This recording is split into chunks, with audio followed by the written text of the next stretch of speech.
Hello and welcome to VineTime, the new extraordinary wine show for ordinary people like you and me. I'm Mark, by the way. I'm Martin. I'm Jen. And I'm Lee. Over this series, we're going to be finding out how wine is made, Investigating wine production around the world. Understanding exactly what's on a wine label. And choosing the right wine for your meal and a whole lot more. Every week we're going to feature a guest wine that we'll sample throughout the show. And at the end of the show, we'll give it marks out of 10. Martin, what have you got for us this week? Well, this week I've brought in this beautifully crisp Sauvignon Blanc. So, bottoms up, everyone. We're going to be doing this every week then. Yep. Yeah. Good, and I look forward to that. That's nice. That is nice. I don't know a lot about wines, but that one is lovely. So, are you normally a white wine girl or a red wine girl? I'm a white, actually. Me too. Right then, it's time for the first of our regular features, something we've called Did You Knows, where we share some interesting facts about wine. So you can use them down the pub and look brainy. Maybe win the pub quiz next week. Oh, well, yeah, hopefully. Right, I'll kick us off. Did you knows wine skins were a common way to transport wine in the ancient world? Animal skins, usually pig, were cleaned and tanned and turned inside out so that the hairy side was in contact with the wine. Oh, sick. I wouldn't want to drink that. It's like pork flavoured wine. Oh, please. Disgusting. My turn. There is increasing scientific evidence that moderate regular wine drinking can reduce the risk of heart disease, Alzheimer's disease, stroke and gum disease. I told you wine was healthy for you. Yeah, not the amount you drink, Mark. Well, okay. Okay, my turn then. The word champagne is named after a province in France, meaning open country.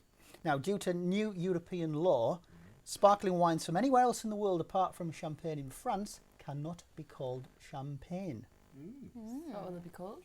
They'll just have to be called a sparkling white from wherever they actually come from, but they can't use... Good, will it? No, but then it says. Exactly. I've got another one here. The smell of a young wine is called an aroma, while a more mature wine offers a more suitable bouquet.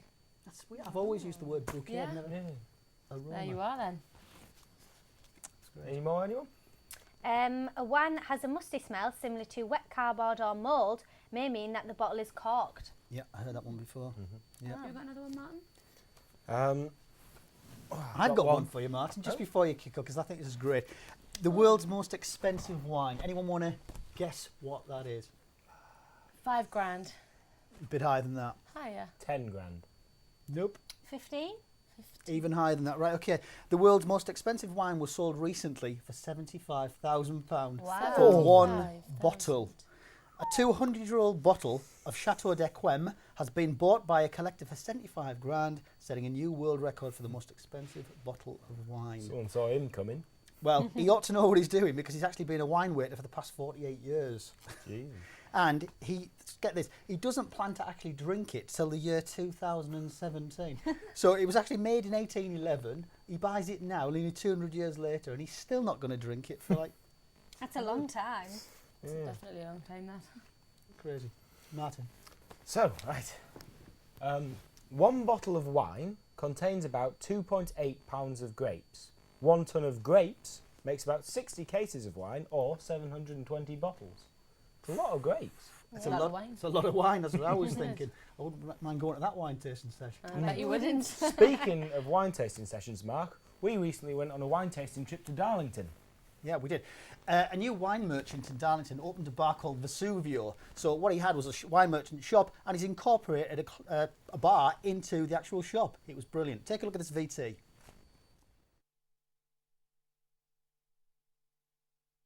Hi, we're here at Vesuvio Wine Bar and Wine Merchants in Darlington, where owner-manager Darren Shields kindly invited us along for a wine tasting. Morning, Darren. Morning, Mark. What have you got in store for us today then? Today I've got in store a Portuguese wine tasting. I've chosen Portugal because I think it's probably the most diverse and exciting wine country at the moment, despite its size. The first thing to notice about any wine before you taste it is how it looks rather than the smell or the taste. So if you hold the sheet of paper in front of you and tilt the wine glass, like so. One thing you notice about this wine in particular is very light colour, and if you notice towards the rim it goes very watery. And that indicates a lighter body wine. Now if you taste this wine now, basically the best way to taste the wine, one you'll be waiting for anyway. One thing you might see when you see professional wine tasters tasting, you think why they're doing that, is when you've got the wine in your mouth to aerate the wine by sucking in air through the wine, and that sort of releases more aromas and flavours. I will demonstrate this now.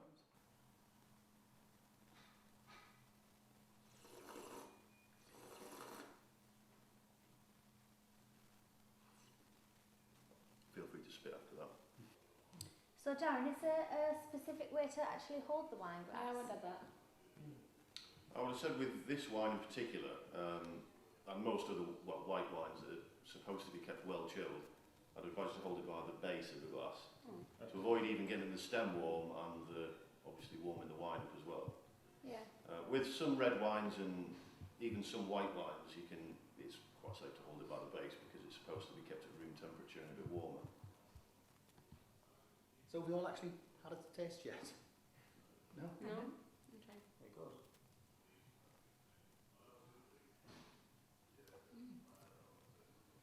So what's the percentage of this, Darren? This is 11% 11. alcohol. You can definitely taste the difference between when you aerate it and when you don't. It's much more sort of flatter and Yeah. I think it tastes a duller lot on the stronger tongue. when You're you not. And sweet, I think. Yeah. Very. It lifts the flavours, I think. Yeah. It looks beautiful in the glass already. Basically with Thank you. the Douro wines, they do have quite a character of their own. The Douro it's inland, it's very hot, dry, so that often comes through in the wine.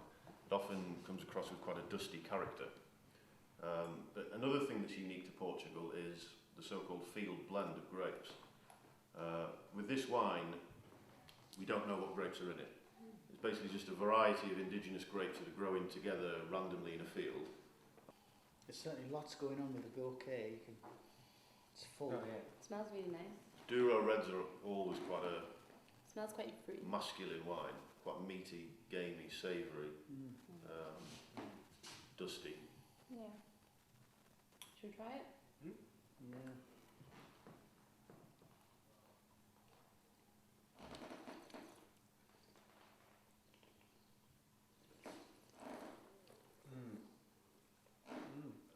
Oh yeah, that's got good on my teeth, isn't it? You can taste the oak in that, like, I don't know if that's just me. Okay, and what's next then, Darren? Next, we have a little treat. This is an award-winning Madeira. Madeira is a very interesting wine. Oh, lovely. It's a complete anomaly in the wine world. There's nothing like it. There are 4 types of Madeira. I mean, there always have to be from the island of Madeira, which is probably fairly obvious. The 4 grapes are making 4 different styles of Madeira. There's Malmsey, which is the sweetest style. There's Verdelho, which is the second sweetest style. Boal and Cercial, which is this and is the driest style of Madeira. Madeira came about, it's quite an interesting history. When the English Navy were going over to the Caribbean and the tropics, they basically made wine and fortified it with spirit to make sure it lasted the long journey.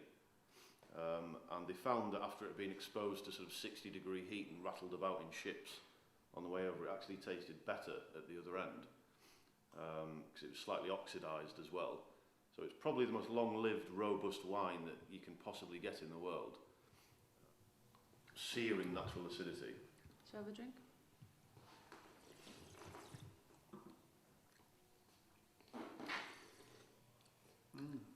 It does taste like something I've never had like tasted before, doesn't it? That's It's got quite an unusual It's taste very to it. thick as well. Well, that's been absolutely brilliant, Darren. Thank you very much for having us. No problem. I'm sure you'll see our faces again here again in Vesuvio. I'm sure Wine I Bar. will. Thank you very Brilliant. much. Thank you. Well, that was great fun. And if you want to try wine tasting, why not go to your local wine merchants and organise one for you and your friends? Yeah. Okay, now everyone can't afford to spend £10 on a bottle of wine, but you don't have to. It's time to talk to our expert on home winemaking, James Senior. Hi, James. Hi there, Jen. How are you doing? Yeah, I'm good. You? What you got for today? Well, today, folks, I've got a winemaking kit. Now, how much did you spend on your last bottle of Pinot Grigio? £8, £7 maybe? Well, what if I could tell you could have the same bottle at the same quality for £2.50? Now, before you start changing the channel and writing in with complaints, hear me out, folks. Because this kit here for £15 allows you to make 6 bottles of Pinot Grigio. Now, the fun aspect of this overrules the science, which you don't even have to take into consideration because there's an easy step-by-step guide which is on our website and in the box itself. The 3 T's when it comes to making wine I often find is time, temperature and technique, which if you apply will make this wine making procedure a whole lot easier. And the fact that it's coming up near Christmas and making a quality bottle of Pinot Grigio would really go down well as a stocking filler for any friend or family member. Anyway, that's all from me. I'll be joining you next week when I'm showing you how to make your own wine cork. Make sure you tune in for that. Thanks guys, back to you. Excellent. Thanks very much for that, James. Thank you. Okay, now Leah, understand we've been getting a few emails in. Can you give us some? Yeah, we've got quite a lot, but I'm just going to do the top 3, if that's all right. Okay. Our first one's Debbie from Manchester. She says, is it true that you should drink red wine with red meat? If so, why? Well, I've always heard that red wine's a palate cleanser, so, I mean, red meat can often have quite strong flavours, so you drink the red wine to cleanse the taste from your mouth before you move on to your next course. Yeah, I've heard that. I've also heard that when they're making red wine, there is a lot of tannin within the wineskins, and apparently the tannin helps you to digest your food, especially rich foods like red meats. So, yeah, but to be honest with you, Debbie, I think just drink what you want with whatever you want at the end of the day. There you go, Debbie. Frank from Sunderland is opening a bottle of wine which he bought 19 years ago today. He says it tastes absolutely foul and wish he'd never even bothered saving it. That just goes back to my point of it, you don't always have to wait, do you? Yeah, there you go, in Frank. Frank's case, he's waited too long. Exactly. Sue from Scotland Ash, she's cooking a tomato basil pasta tonight. What would you suggest will go best with this dish? Oh, yeah. Tomato and basil. Can I do this? Yeah. That's bringing pizza. I'm thinking Italy. And to be honest, it's got to be a red. And I would definitely plumb for Chianti. There you go. So, there we are. Nice choice. Yeah. One final email, and the viewer wants to remain anonymous. Where does Martin get those crazy jackets from? Oh, yeah. Anonymous viewer, is it, Jen? Oh, Jen's been busy getting the blackberry. No comment. Thank Right you. then, recently our roving reporter Jen took a trip down to Tuscany in central Italy to meet vineyard owner Luigi Alcaghi on his family winery. Let's take a look now at what she got up to.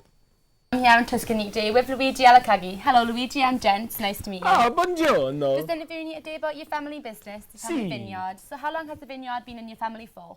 Ah, many a year. It was established by my grandpappy's grandpappy's grandpappy's grandpappy's grandpappy's grandpappy's grandpappy's mother. So quite a long time then. Si. So how many people work? Is it just your family that works in the vineyard? Si, your my family? familia, yes. My cousin Bella, she pick the grapes. My brother Milo, he make the wine. And my madre, she bottle the wine. And my padre, he sell it in the markets. So amazing that all your family can come together to create this wine, isn't it? Si. So just going to ask you, what are you actually doing at the moment? I stamp on the grapes to release the grape juice. Oh, is that the first process of the wine? Si. You try some. Yes, you try the grape juice. That's all right. I'll just wait until later on. No, you try now. Really? Si. Here it goes. That's disgusting. Sorry. Maybe I should have washed my feet first. Well, that's all VineTime has actually got time for, unfortunately, Luigi. Thanks a lot. It's been a rememberable experience. And back to the studio. Thank you. Oh, that was brilliant. You know, like, I'm sure I've seen that guy somewhere before. Is it Mario Kart? I don't think it's Mario Kart. It's somewhere a lot closer to home, I think. Not sure what you mean, Mark. No. Now, we're nearly out of time, but before we go, let's have a vote on our Sauvignon Blanc. What does everyone think? It's been brilliant. It's really nice. Marks out of 10, Jen? I think I'd give it an 8. I thought it was very sweet. I would definitely have it with a fish meal. And I really enjoyed it. I thought it was very nice. Yeah, me too. I'd probably give it 8.5. It's really crisp, definitely sweet. I'm getting melon and grapefruit in there, and that's what I like. Got my vote. Yep. I would give it an 8. I think it's very sweet, refreshing and quite salty, just what I like. Right, well, I think I'd join you in the 8s there. I think that's an all-round average score. And now it's time to reveal what exactly I brought in. We have Tesco's finest Sauvignon Blanc, £4.49. Brilliant. Who'd have thought? Just goes to show you don't need to spend 75 grand on a bottle of wine. £4.50 will do you. Yeah, Indeed. do me any time. Definitely. So, I think that's a thumbs up from all of us. Yeah. Definitely. Yeah. And we're out of time this week, so until next week, we'll all say to you... Yeah. Cheers.